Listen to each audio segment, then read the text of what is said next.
Hello everyone and welcome to another episode of Beyond the Griddy with me, Bill Waxton, and today I'm joined by the now dead Murray Walker, somehow. This episode focuses on a developing news story which has meant a huge shake-up in the driver market ahead of season 14 of the Blackout F1 Racing League. Our story begins with a shocking announcement from the FI, the governing body of Formula One. In an unprecedented move, they've decided to ban all drivers from the sport. But why? To help us understand this decision, we've brought in a governing body official, Barry R. Barry, what led to this ban? Well, Bill, the decision was not taken lightly.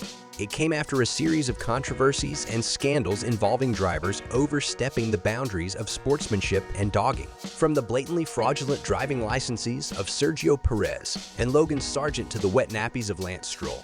We took the decision that the sport can only move forward if we simply make them all race in Ford Focuses round car parks in an evening like previous champion Swifty John. So what now in the absence of anyone remotely talented in F2 or F3 outside of who is the GOAT? The governing body have drafted 20 and a half drivers and some reserves to fill out the grid. So let's run down the teams. In the AlphaTauri, we have our very own Ralf Schumacher in Buck 57 and resident hacker Zeus. They decided to move on from Mercedes because Mick kept following them around everywhere and it got weird. Everyone believes they can retain the Constructors' Championship, but they will face a big fight on their hands from our next team, McLaren. Second in season 13, we have returning duo of Milo and Buck 20. They have more titles than an English Earl who married into the Qatari royal family, and by God, are they good looking. They really are. Next, it's Red Bull Racing, going for a fully international lineup in the Welsh driver Magico, and the Scouse, not English Big Sam. I'm calling 999 because they're in the wall again. Then we have the Scarlet Red of Ferrari, which really makes their eyes pop when they cry. Jay Lane, fresh off his Williams roleplay, will now take on a new challenge, trying not to disappoint Maximus as well as being a strategist, playing a blind man picking tyres by smell. Now we can talk about Alpine because we have to, sadly. Newcomer Chicken Teriyaki will partner tag, who I guarantee hasn't told him how much he crashes in this league.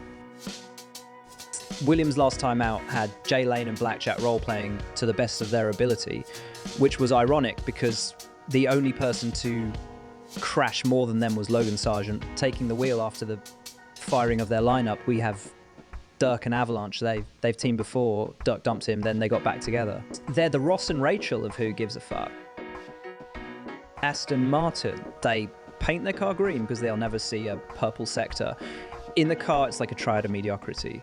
Stark is partnered by Wilco and his boss, Space Ghost. Due to Wilco being desperate to pretend he has a social and work life, he's roped Space in to give Stark work tasks every other Monday. Stark will be doing his best Alonso impression, trying to carry them to some points. Mercedes, wishing they were Red Bull in and out of game, have the partnership of Slam and Elliott, which is ironic. As I give them two corners before someone slams into Elliott, and he realizes it was a mistake to join the league. Alfa Romeo, because we need 20 people to make a grid. So we have Dan Gilligan and Raiden, two guys who can be incredibly quick, and we look forward to seeing them retire from session when Dan forgets he's in VR and misses his braking point by 200 meters into turn one. Finally, we have It's Haas, American as expensive healthcare, diabetes, and with one aim in season 14, finally making Daddy proud. Volcan and King Didi will reignite rivalries old and try and avoid Jay Lane crashing into them at every opportunity. So that is that.